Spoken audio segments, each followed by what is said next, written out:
Hello, everyone watching and listening. Today, I'm speaking with former Vice President and now 2024 presidential candidate Mike Pence. We discuss U.S. government overreach in economic matters when it should be playing referee, the indoctrination of our youngest citizens, how parents are being purposefully alienated from their children via ideological capture, the realistic way forward on the Russia-Ukraine front, the loss of international respect due to our current administration, and how we might finally stabilize a nation wrought with cultural warfare. It's very good to have you on this podcast, Mr. Vice President. It's quite the honor, as a matter of fact. I guess that's actually my first question. This having presidential candidates sit down and do long-form podcasts like this it's new. Like it's 1 year new, really. So what made you decide to take the risk, let's say, or grab the advantage or the opportunity to do a podcast with me? Well, Jordan, just thanks for having me on. I've been an admirer of yours for a number of years. Was turned on to your work by my kids, a few of whom you met out on the road and on the trail, and so it's a joy to be with you. Look, the decision to run for the highest office in the land is one that no American would ever take lightly. And my family and I have given great thought, great prayer, and deliberation to this question over the last 2 years.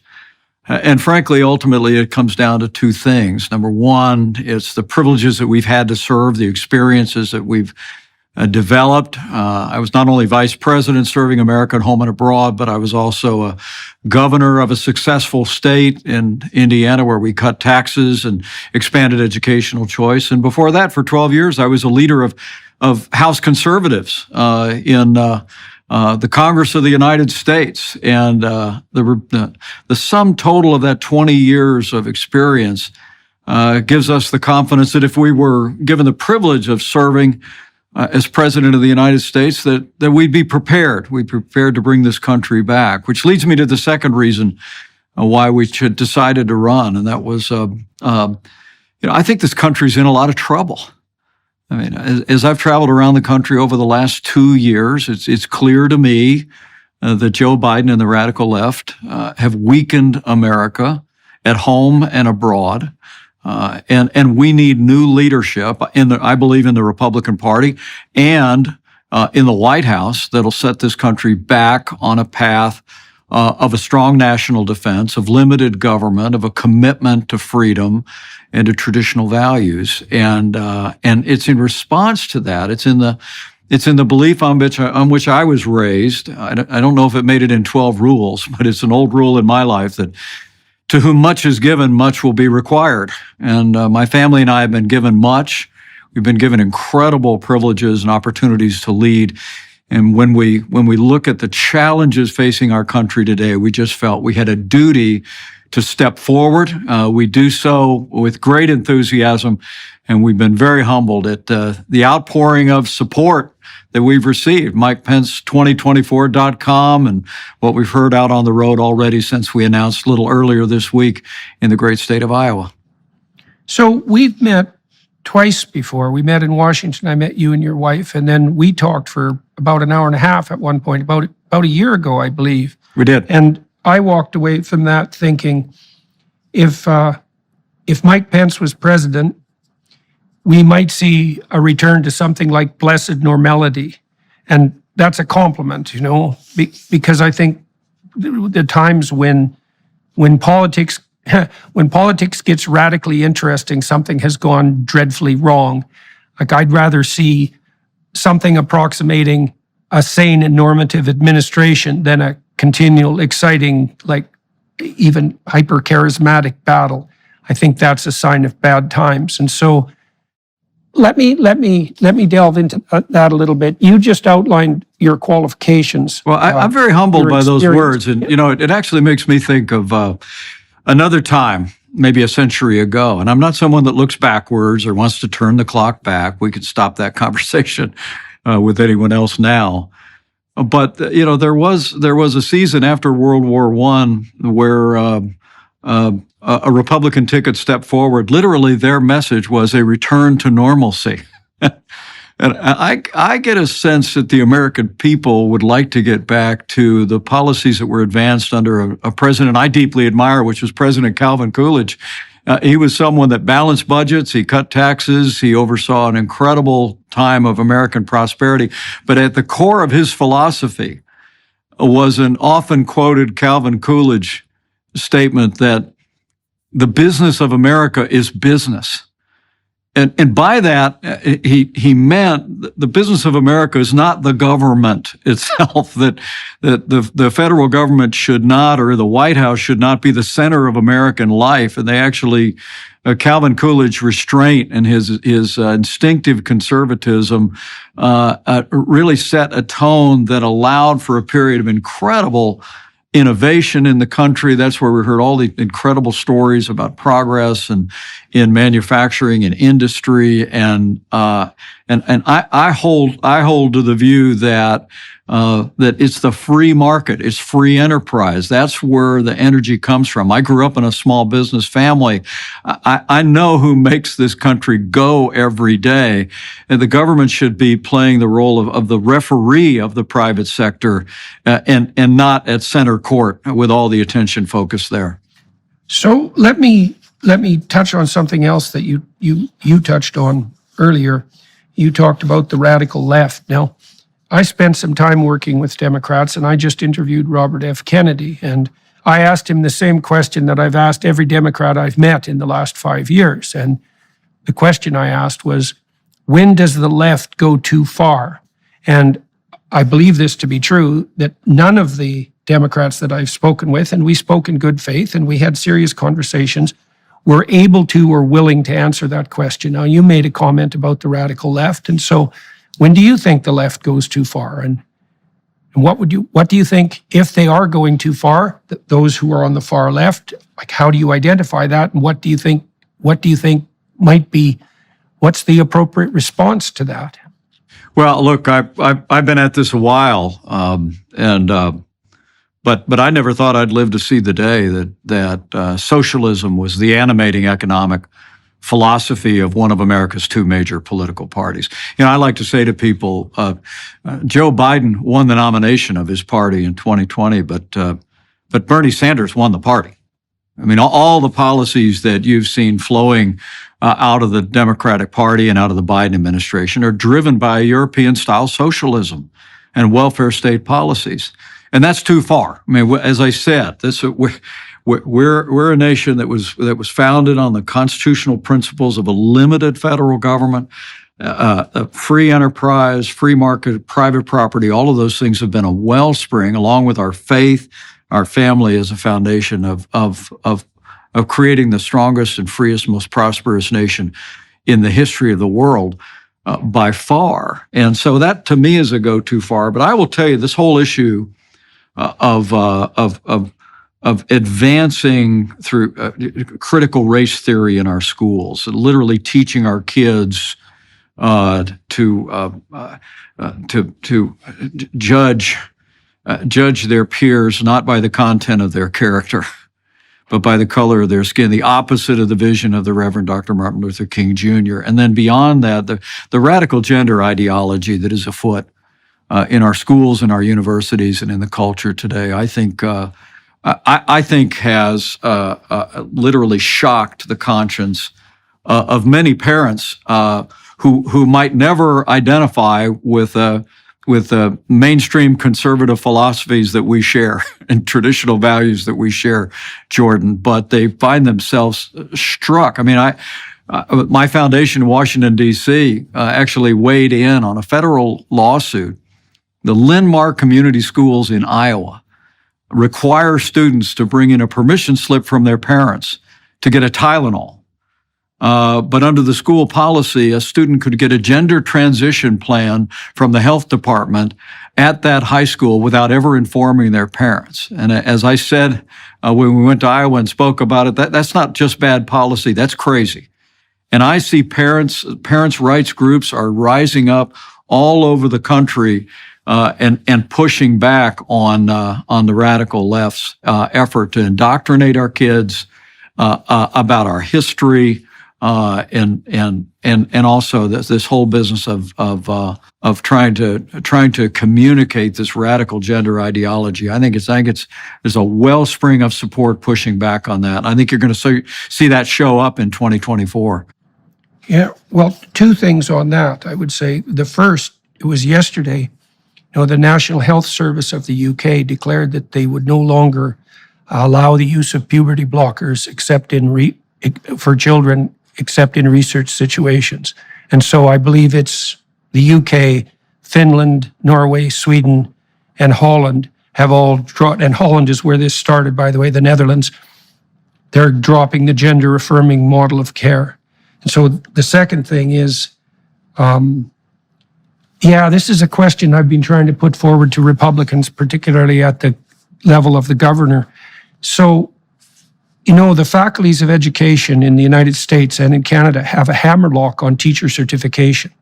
And public education eats up about 50% of the state budgets. Now, I know this isn't a federal issue precisely, but I can't understand for the life of me why Republicans haven't noticed that by allowing the the faculties of education, which are among the most corrupt institutions in higher education, by allowing them to maintain their hammerlock on teacher certification, which they've done nothing to deserve, they're essentially handing over half the state budgets to the worst students at the universities, who are the most ideologically addled, who have direct contact with children. So, from a strategic perspective, this seems to me to be a very bad idea. And it's hard to push back against a system of ideas like the woke congregation of ideas without also stepping into censorial territory, which is the threat, I suppose, to some degree with regard to what's happening in Florida. When you think about strategy to forestall the narcissistic progressive agenda, what sort of strategies do you have in mind that could be employed at the federal level? Well, first, I'm heartened to hear the progress in other countries protecting kids from chemical or surgical gender transition. I strongly support efforts in my home state of Indiana and around the country to prohibit gender transition, chemical or surgical treatment for children under the age of 18. I'm libertarian enough to say if you're an adult, live while you live. I may not agree with decisions you make, but we'll love you and love our neighbor as ourselves, as my faith requires, right? But live and let live. But for our kids, absolutely not. We've got to take a strong stand. I did a town hall on CNN not long ago, and the host of the show insisted on asking me, I think about 5 times in a row, about why I took such a strong stand on that. And I said, look, I'm standing here not just as a former vice president and a governor. I'm a dad. I'm a grandfather. This is really about protecting our kids from making decisions early in their lives, but when they're not equipped to make them. There's a reason we don't let kids drive cars until they're 16, and you can't even get a tattoo under the age of 18 in my home state. So this principle of protecting kids from irreversible choices, and and have spoken more eloquently than maybe anyone else about the deleterious effects. Now, go back to your question, because I think it's the fundamental question. And that is, so how do we push back? And I will tell you, I believe that giving parents the ability to choose where their children go to school, public, private, parochial, or homeschool, is the cure for what ails education in America. I think your point about teacher certification is a profound one, but I'm very struck by the fact that someone who I'm sure you respect a great deal, in fact, a couple, Milton and Rose Friedman, maybe one of the great free market economic minds of the last century. He left his entire estate to a foundation to promote one idea, and that was educational choice. Because Milton Friedman said, our form of government will not survive without an educated citizenry, and that the only power strong enough to transform and renew American education is the free market. It's a very simple idea. I'm proud to say the state of Indiana, Jordan, was one of the pioneers in educational choice. We were home to the very first privately funded school voucher program in the country that's been replicated all over the country for decades. But when I was governor, we had a small educational choice program. I doubled it. I made it the largest in the country. But we just, and I don't know if the viewers and listeners of your podcast know this, but we really turned a corner very recently in this debate when the state of Arizona, under Governor Doug Ducey, in the last year in office, passed the first ever universal school choice program in the country. The state of Indiana has essentially followed. About 98% of people of our state now have educational choice. Iowa has followed. Other states are following. And I would submit to you that whether we're talking about the radical left's agenda in our schools, whether it's critical race theory, woke politics, or some of the profound issues in higher education that you're speaking about, you give parents the ability to choose where their kids go to school, to be able to take their business down the street and find a school that it gives them a more classical education, my school teacher wife would tell you, that teaches phonics to kids. Learn how to read. So parents will go shopping. They will. I believe wherever people are on that ladder of success in America, everybody loves their kids. Everybody loves their grandkids, and you give them the power to choose where their kids go to school, and we'll turn education around in America faster than you could imagine. So I have a specific question about that. When I was talking to one of my wiser friends about the issue of school choice, the objection he raised, and I wasn't really sure what to make of it, was that if you provide parents with choice, what you end up is a public school system that has the worst teachers and the students who are most disaffected and alienated from their parents. And so he felt that there was an element of that would be disastrous for the kids who are in the worst shape with regards to parents and future opportunity. What's the experience of Indiana and the other states that have moved in the direction of school choice? What has that taught you or revealed in that regard? Well, I used to say, I long before I held office for 20 years, I had a talk radio show. We used to talk a lot about this, and I grew up in a family that ran gas stations. I actually worked for 5 years, helped pay my way through college, pumping gas. And so I would kind of break it down this way. I'd say to people, look, if there's only one gas station in town, and you had to buy your gas there, how clean do you think the men's room would be? Right? So it's competition. Competition for customers makes everybody better. And I will tell you, our experience in Indiana has been that our public schools have gotten better. They have stepped into that competition and improved once parents become empowered. We've seen parents in Indiana over the decades choose another public school over the public school that's failing them. And I will tell you, it's always been impressive to me that from very early on, the African American community in this country has been a generation ahead of the rest of the country in support for educational choice. Jordan, and literally back in the 1990s in Indiana, when the overall population, even in a state that was promoting school choice, we'd maybe get 55% of Hoosiers that would support allowing parents to choose where their kids go to school. The number in the African American community in our state was closer to 70 to 75%. And you and I know why. It's because of the minority communities in many of our major cities. Their kids are relegated to some of the most failing and dangerous schools in the country. Those parents know. They say, give me the choice. They've taken that choice. And it isn't, and a lot of times they go to the school that's in their neighborhood. They go to the little Catholic school that's just down around the corner, and it engages parents. I've heard the argument your friend made, and I don't mean to demean it, but it's just not been our experience. I mean, literally, I think of John F. Kennedy back when he talked about cutting taxes across the board, including the capital gains tax. And he said, a rising tide lifts all boats. You create competition in education in America, as we have in Indiana, as states around the country are doing, all the schools get better. And as someone who's married to a woman that taught for 15 years in a public school, 15 years in a Christian school, I could tell you firsthand, there's an overwhelming majority that are teaching in our public schools are dedicated public servants, men and women that care deeply. It's just the management not being responsive, pushing down some sort of a liberal agenda, watering down some of the fundamentals and criteria for a good education. I think that washes away through the force of the free market. I really do.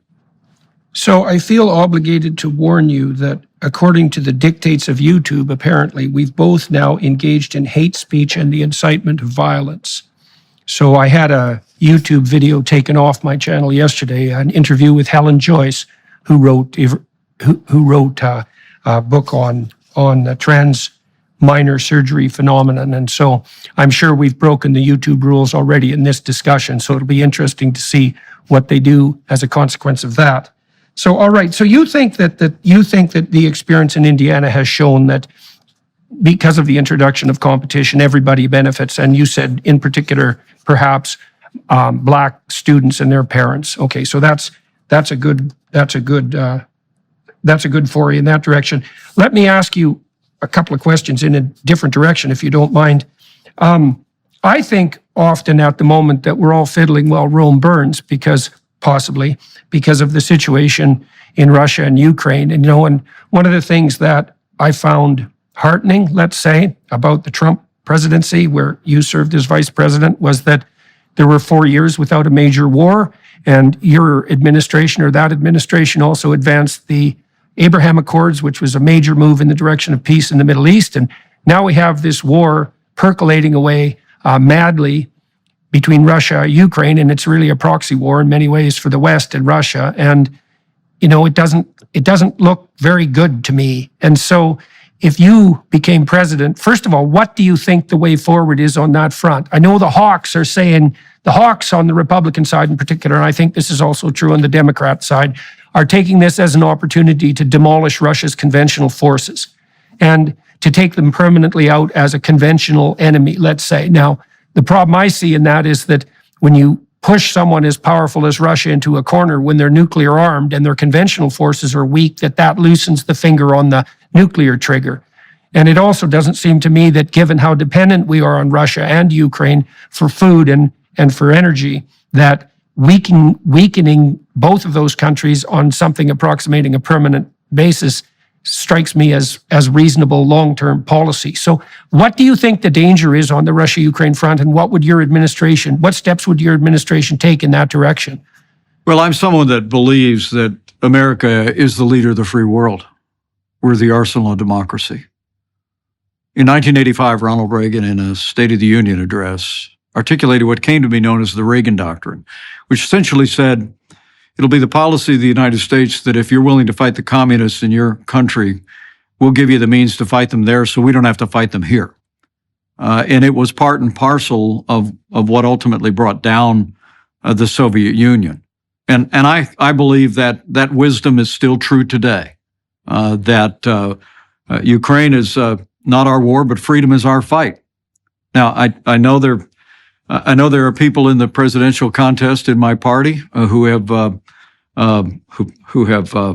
spoke admiringly of Vladimir Putin's genius. Others have said that it's simply a territorial dispute. Well, I can tell you, I know the difference between a genius and a war criminal. I know the difference between a territorial dispute and a Russian invasion. I mean, what's happening in Ukraine today is an unprovoked invasion that is claiming hundreds of thousands of lives. And I believe it's incumbent on the United States of America to continue to lead the West and provide the Ukrainian military what they need to repel the Russian invasion and reclaim their sovereignty. Now, I believe that's the right thing to do. My wife and I, Jordan, about a year ago, were visiting a Christian relief group in Poland that was assisting refugees. And when we arrived, we were told that we were cleared to go into Ukraine. This was a month after hostilities had begun, and we went 10 miles across the border to a refugee center. And Jordan, I say this with a broken heart. I saw things I thought I'd never see other than in black and white films from 75 years ago. I mean, there were all crowds of all women of every age, children of every age, carrying everything they could carry on their backs, literally fleeing this unconscionable Russian invasion. And so I think we have an obligation to be there. But I also want to say to you, I think it's in our national interest. There's others who have said that it's not. I've met Vladimir Putin. I believe it was no coincidence that ours was the only administration in the 21st century where Putin did not attempt to redraw international lines by force. I mean, he rolled the tanks into the country of Georgia under the Bush administration. He, of course, took Crimea under the Obama administration, and now he's rolled across the border of Ukraine. I think the reason he didn't do that during our years was because we had the largest increase in military spending in more than a generation. We unleashed our military against ISIS, and they took them down without firing a shot. We actually took down 100 Russian mercenaries in a conflict in Syria without one American casualty. We shut down the Nord Stream 2 pipeline. For all of the rhetorical efforts by my old running mate to reopen dialogue with Russia, we were very tough on Russia, and we were willing to use American military force to defend our interest and defend our allies around the world. And I think that kept Russia in check. So I think this is a moment that needs to be met with American strength, and I'm going to continue to advocate for that. I also think at the end of the day, if Russia was able to overrun Ukraine, in my judgment, it would not be long before the Russian military was crossing a border where we would have to send troops like my son, the Marine, my son-in-law, the Navy pilot. He crosses into a NATO ally, then we're involved. We should not ever send American troops into Ukraine. We should hasten the delivery of military equipment and give them the ability to defend themselves. But I think stopping Russia there is also in the interest of the United States.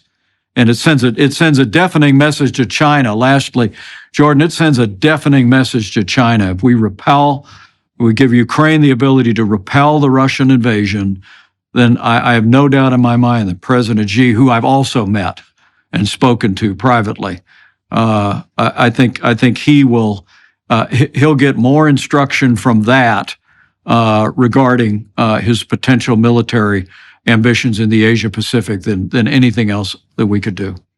I was just informed your team wants 30 seconds to speak with you. My team doesn't need me. Oh, hi. Oh, it's just my wife said hi. Oh, come over. Well, that's Karen, a good step over. That's a good emergency. Yeah. Stick your head. He could see if you look at the screen. Karen Pence, Jordan Peterson. Hello. Nice to see you again. Yeah, nice to see you. Hi. Thank you for lending us your husband for an hour. But anyway, hello. I told him the kids are big fans. That's how we got. Yeah. So let me ask you then more specifically, if the war in Russia plays out the way that would be most beneficial to the West, what's your vision for victory and the cessation of conflict? What is it, do you suppose, that Russia has to leave on the table or bring to the table in order to bring this war to a halt? Yeah, I think we have to support the Ukraine military till they repel this Russian invasion from across their borders. I'll defer to President Zelensky and the government in Ukraine if they have a different view. But I think that giving them the means to push Russia out from where it commenced this invasion is absolutely essential to sending a message to the wider world that America's the leader of the free world, and we'll support those that are standing for their freedom and sovereignty. And do you think that would mean that the Russians would have to abandon the territory they took on the east And also, what about the situation in Crimea? What do you see the post-war? I don't understand exactly what might constitute the post-war boundaries of Ukraine. Yeah, well, I think if things worked out as well as they could. Well, I would leave that question, which predated our administration, to the Ukrainian government. But with regard to this invasion, this incursion, the Donbass region, I just don't think we can tolerate it. And let me also say, President Biden said in his State of the Union address that we're there as long as it takes. Jordan, it shouldn't take that long. We're the arsenal of democracy. We've been dragging our feet on giving them equipment. We promised them 33 Abrams tanks all the way back in January. They still don't have them. We've been dragging our feet on giving them aircraft. It was our administration that started back providing military resources to Ukraine. The Obama-Biden administration had refused to provide any military resources. They were sending blankets and MREs. We came in, we provided them Javelin missiles, we provided them resources that they were able to use in this fight over the 4 years of our administration. And the Biden administration immediately ended that when they came in.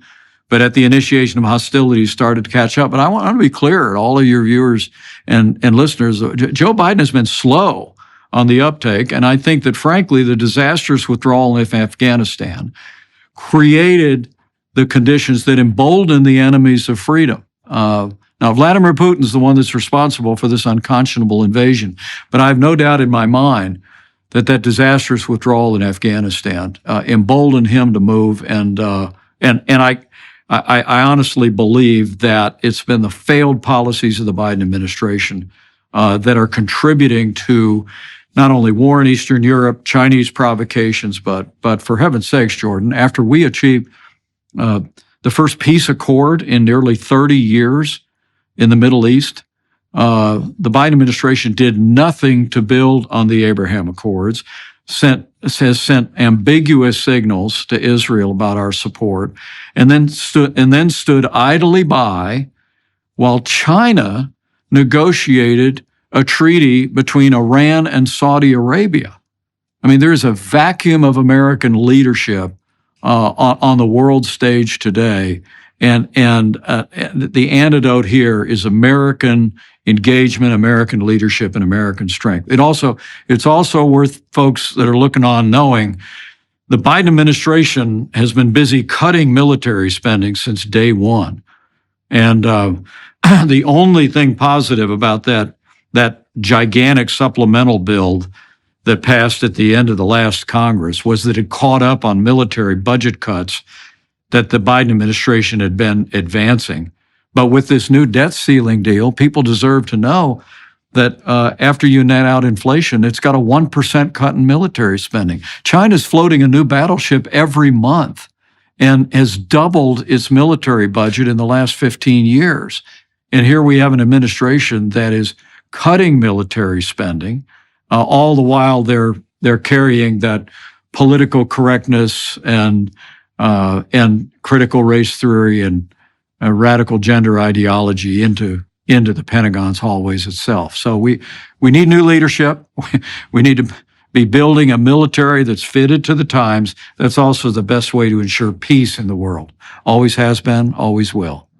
Your sense is that the best strategy for dealing with Russia, and also, tell me if I've got this right, and also simultaneously China, is to bolster the American military to ensure that Russia, the sufficient aid is provided to Ukraine to stop Russia in its tracks, that sends the proper message to China, that would require further support for the American military, and that's the best way to stop Russian adventurism.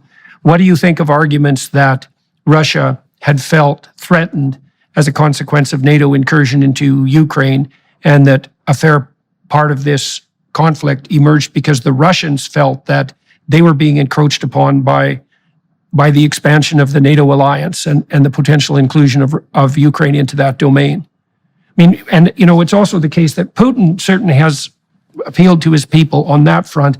He's also told his people that he is a buttress against the kind of woke ideology that we've also discussed. And so, well, those are all. And then the third problem, I suppose, is that I'm still concerned, understanding your argument, I'm still concerned that pushing the Russians into a corner where they become dangerously weak heightens the probability of, let's say, limited exchange of nuclear weapons on the battlefield. So you said we frighten China, we keep Russia at bay.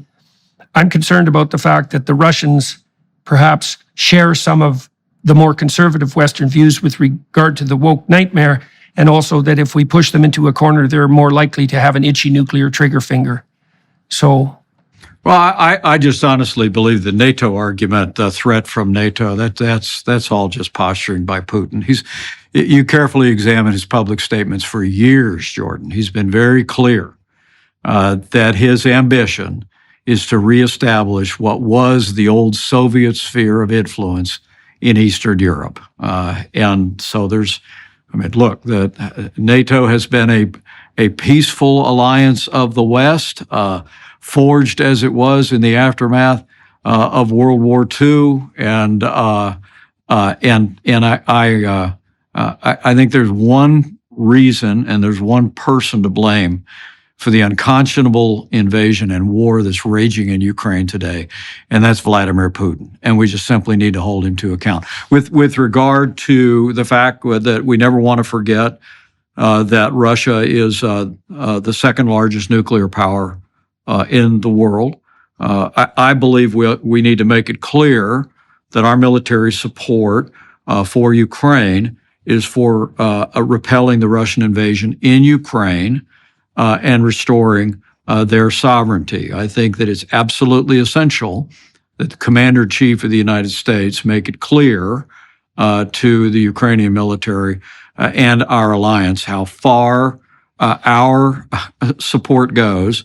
And I think that making it clear that this is about reestablishing what's been claimed and not intruding upon or attempting to move into the sovereign territory of Russia is important. And look, but this is statecraft. This is real, and I just have to hold view that weakness arouses evil, but peace comes through strength. And I think that by electing a new president that understands that basic principle, that's able to marshal the support in the Congress to build a military fitted to the times, by hastening the support, if the war isn't already over, hastening the support of the Ukrainian military to repel the Russian invasion, I think the world quiets down very quickly. And again, the argument that I really reject is people that say, well, no, the real issue in the world today is China. Well, okay, I've met President Xi. I've been to China. I'm a student of China's ambitions. I've met with all of our allies in the region. I understand what China's up to and how broad their ambitions are. But I also believe that, as you can see, the alliance has been forged between Xi and Putin. That Xi is looking very carefully at how the West responds to Russia's attempt to redraw international lines by force. And while it's continued its provocations even over the last 2 weeks with Navy ships at sea in the Taiwan Straits and in the air, sending a message to them that the free world will not tolerate redrawing international lines by military force will contribute greatly to tamping down China's ambitions in the Asia Pacific. Two questions then. Do you think that Putin respects Biden as a negotiating partner, and do you think that Putin would respect you as a negotiating partner, and maybe why to both of those questions? Well, it would be hard for me to believe that Putin or any leader around the world, I think they respect the United States of America but I don't know that they respect the president of the United States today at the level that they should. And it just comes from a series of steps by this administration. To unilaterally reopen Nord Stream 2 to Russia. I mean, it was a policy of appeasement to reverse one of the policies we'd put into effect. Made no sense at all. To attempt to get back into the Iran nuclear deal, literally hat in hand, begging the mullahs in Iran to come back to the table and renegotiate until it finally fell apart was just absurd. And of course, the fact that we had negotiated an agreement in Afghanistan with the Taliban that made it clear that they were required to work with the Afghan national government, never harm any military personnel, and never harbor terrorists. Those were the three preconditions, or we made it clear to them that we would hit them harder than they'd ever been hit before. 18 months went by in our administration and the early days of this one where there was not a single American casualty in Afghanistan. The Taliban knew we meant business. But in this administration, when we began an orderly withdrawal, which for some incomprehensible reason got delayed into well after the fighting season. And if you recall, President Biden, it was leaked that they were talking about making the departure on September 11th, which was incomprehensible to me that we would mark that date, a date of a dark day in American history, the source of which was launched from Afghanistan for the withdrawal. In any event, that he moved the date of withdrawal, he delayed it, he gave the Taliban the opportunity to reconstitute. But the initial failing was when the Taliban began to move their military in the north into Mazar al-Sharif, and we did nothing. I think that set into motion not only the disaster that claimed the lives of 13 American servicemen and women, courageous servicemen and women who were standing at the airport in Kabul trying to save lives, but I actually think it set the conditions for the Afghan National Army to throw their guns down, make no opposition at all. And since then, we've also confirmed and at least in one instance, taken successful action against them harboring terrorists once again in Afghanistan. But all of those conditions, I believe, may well have contributed to Putin assuming that if he rolled into Ukraine, that the same thing would happen. I mean, you remember Joe Biden actually was asked, would we get involved if there was a Russian invasion? And he actually made reference to, if it was a small invasion, it would depend. And then when the invasion began, if you remember, the administration leaked to the media that they'd reached out to President Zelensky, who I know and became familiar with. They reached out and said, "We'll send a plane," like Ghani, who got on a plane and got out of Afghanistan as soon as things began to collapse. And in words that I think will echo into history, President Zelensky said, "We don't need a plane; we need ammunition." And he squared his shoulders and fought back against the Russian invasion. So all of this, when you say to me, look, I'm an American, I'm a patriotic American, I love our country. The world respects the United States of America, but do they respect our current commander-in-chief at the level that they should? I would argue they do not.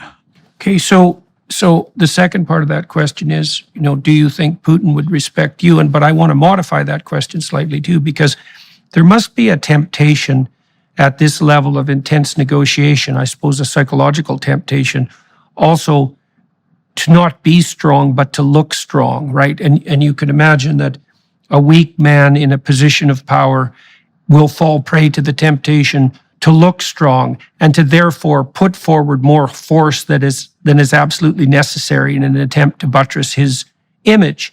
And so I would like to know how how it's best for leaders to protect themselves against that temptation. So if you became president, you would step into the hot seat that's being heated up in many ways simultaneously.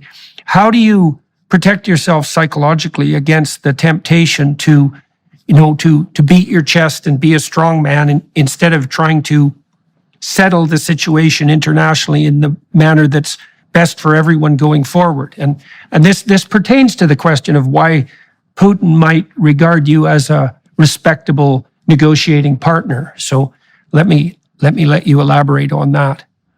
I mentioned Calvin Coolidge at the outset of our conversation. In my announcement speech last week, I quoted Calvin Coolidge, who said, "It's altogether a benefit to the country and to the office holder when the president does not consider himself to be a great man." and I can assure you, I'm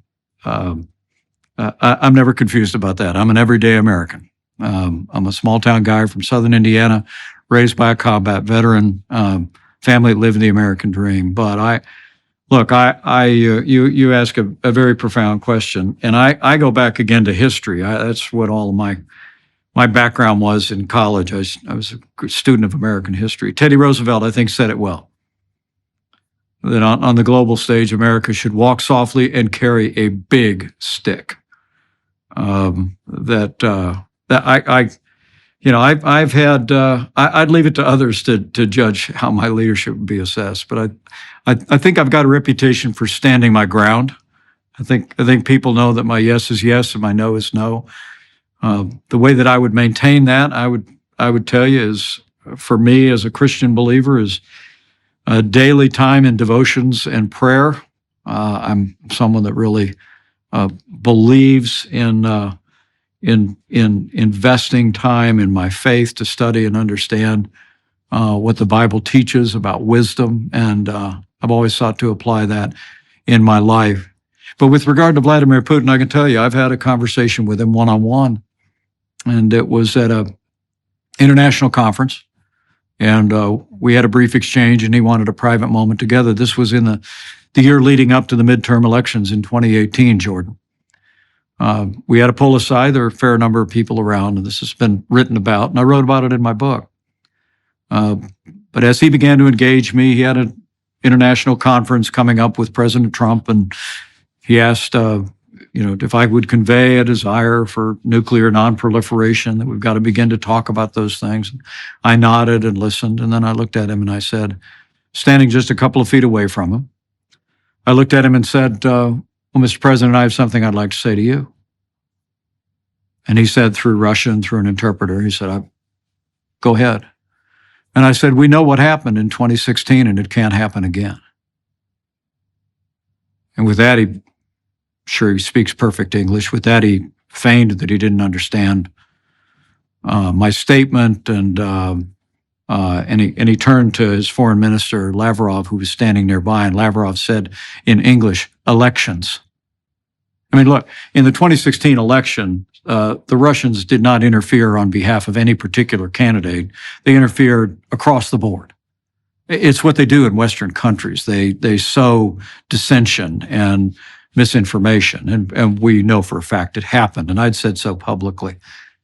But so he turned back to me after Lavrov said elections, and said through Russian, he said, "No, that wasn't us. We had nothing to do with that. That wasn't us." And I nodded and said, "Mr. President, I'm very aware of what your public position is on this. But I'm telling you, we know what happened in 2016, and it can't happen again." At that point, he shrugged, did a half nod, and the conversation moved on. I mean, that's really where it begins, I think, between heads of state. And I've been able to represent the United States on the world stage. That wasn't a very private conversation. There were a lot of staff on both sides. There's pictures of it you can find on the internet pretty easily. And there were reporters within earshot that wrote about that moment. But I think the most important thing between heads of state is that you have the ability to look people in the eye and tell them what your expectation is, and make it clear where the consequences will be, even without saying it. And I would tell you that if I had the great privilege of being president of the United States, I'd look for friends all over the world for the United States. I'd look for opportunities for peace. But I'd always I'd have one hand extended in friendship, and the other hand resting comfortably on the holster of the arsenal of democracy, so that those who are enemies of freedom around the world, who would threaten our people or threaten our allies, would know America means business. So we have time. I know you have a hard out in an hour. We have time for one more question. And so I'm going to ask you a follow-up to something you just described. I mean, when I met you and your wife and when we talked, I did get the impression, that I walked away from that conversation thinking that for what it's worth, that you struck me as a man who could be trusted. And I already made reference to the fact that I think you could bring a certain degree of admirable normalcy to the insanity that reigns at the moment. But I would say, in reference to the great man issue, you served for a long while as the right-hand man of a man who I think does style himself, rightly or wrongly, a great man. And of course, the shadow of Trump, or the legacy of Trump, hangs over you, rightly or wrongly. Why is it that you served with Trump for so long? Why did you think that was in your best interest, his and the country's? And why do you now think that you would make a better leader than the former president? Well, first, let me say I'm humbled by your kind words. My respect for you is boundless, and I'm grateful for those words. I'll share them with my wife when we break. Well, first, look, when I got the phone call to join the national ticket, or a group of people being considered for it, I didn't expect it. I'd actually endorsed another candidate in the primary in Indiana, but Donald Trump had won the nomination. And for me, the prospect of Hillary Clinton serving as president for 8 years following the liberal and failed governance of Barack Obama for 8 years was an incredible threat to the America that I had grown up in. I thought if we put 16 years of essentially a socialist agenda in effect, driving America toward a secular European-style welfare state, my children and grandchildren would not grow up in the America that I had grown up in. And so for me, when the phone call came, I had one of two questions that I said I would need to have answered. Number one, we'd need to know them better. We didn't know either the president or his family at all, and everything the Pences do, we do as a family.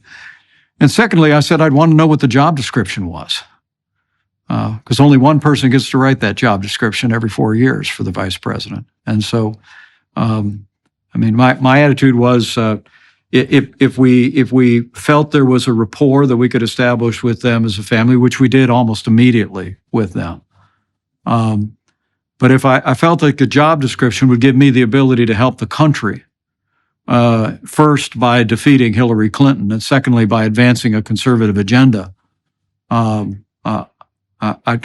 was anxious to do that.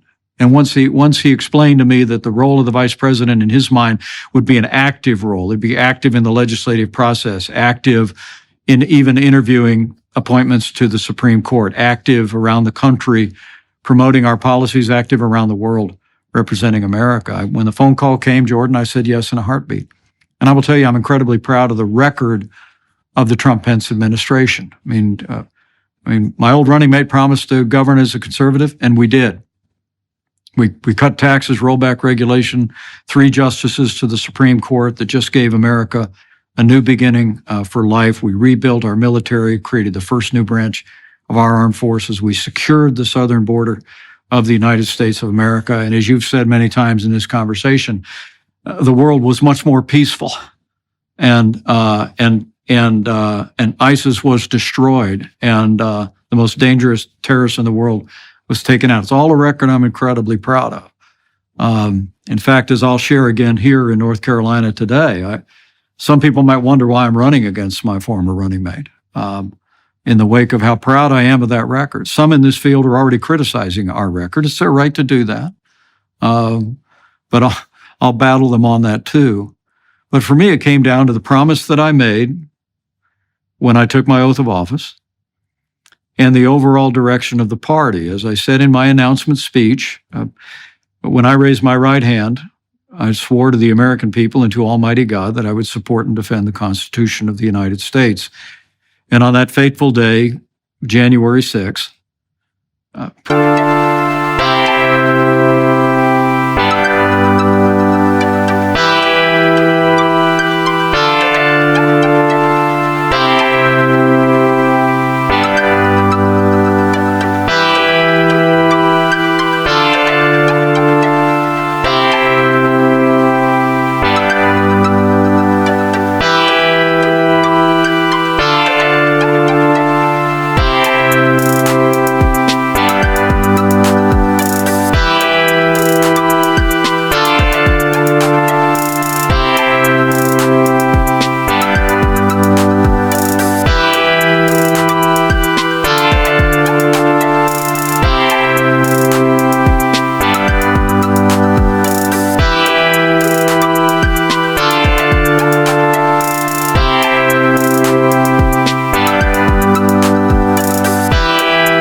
President Trump asked me to choose him over the Constitution.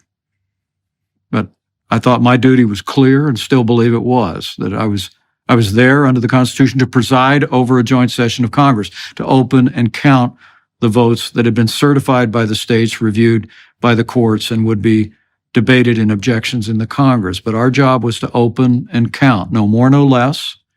We did our duty that day, I'll always believe, by God's grace, to ensure the peaceful transfer of power. But the fact that the president continues to say that I had the right to overturn the election animates me. I think no one should ever serve as president of the United States who puts themselves over the Constitution of the United States. It's the oath we swear, and I'm going to take that case to the American people. But secondly, it has to do, my candidacy is animated by my belief in the conservative agenda, something that you've articulated in new and renewed and fresh ways for individuals and for the country, and I'll always be grateful for that. But it's an agenda about American leadership in the world. I mean, it's my old running mate and others are backing away from America's leadership. I want to lean in. I want to rebuild our military. I want to make sure that we continue to be the leader of the free world. When it comes to fiscal responsibility, Joe Biden's policy is insolvency. I mean, we have a national debt the size of our nation's economy, and Joe Biden won't even talk about the entitlements that represent 70% of the federal budget and growing. We are headed to a debt crisis, the likes of which the world has never seen, and Joe Biden refuses to talk about it, but my old running mate refuses to talk about it. I mean, Joe Biden and Donald Trump have the exact same policy on entitlement reform, and many Republicans as well in this field also shy away from talking about it. I'm going to talk about it. How we deal with the national debt, how we improve and reform these programs. And lastly, my commitment to the sanctity of life. I'll always be grateful to have been part of an administration that appointed 3 of the justices that sent Roe versus Wade to the ash heap of history where it belongs. But now in this new season, this new era for life, just at this moment when we can work to expand protections for the unborn, protections for women in crisis pregnancies, support for newborn, some in our party, including my old running mate, are shying away from standing firm out of concern for its impact on politics. I don't believe that. I believe if we stand firm with compassion and principle, the American people will rally to our cause. But even if they did not, I think the cause of life is the calling of our time, the sanctity of life, being restored to the center of American law, I think must remain an objective of the Republican Party. And so for all of those issues, it's what brings me to this fight. But that was why I joined the ticket to begin with. And no regrets, no regrets. I'm grateful for what we were able to do for the country. I was sorry it came to the end that it came to, but I'm absolutely convinced if we'll keep our party and our country on course of the same policies that minted our movement starting back in the days of Ronald Reagan and going forward, that will restore this country, will secure our nation. America will be stronger and more prosperous than ever before. So help us God. All right, sir. I swore to your staff that I would ensure that this podcast lasted no longer than its deemed time, and that was a really good place to end, I would say. And so thank you very much for taking the time to talk with everyone who's watching and listening today and with me. It's a privilege to be involved in the election campaign in the manner that I am, and I certainly appreciate your time and attention, as I do appreciate the time and attention of everyone who's watching and listening. And so perhaps, sir, sometime in the future, you've got a whole year on the campaign trail, we can sit down and have a further discussion. There were lots of other Pandora's boxes that we could have opened, but we covered a fair bit of territory usefully today. And so once again, I'd like to express my appreciation for your willingness to sit and talk with me. I'll look forward to it, Jordan Peterson, and God bless you for your matchless voice. Ciao, everyone. Yep. Bye-bye, sir.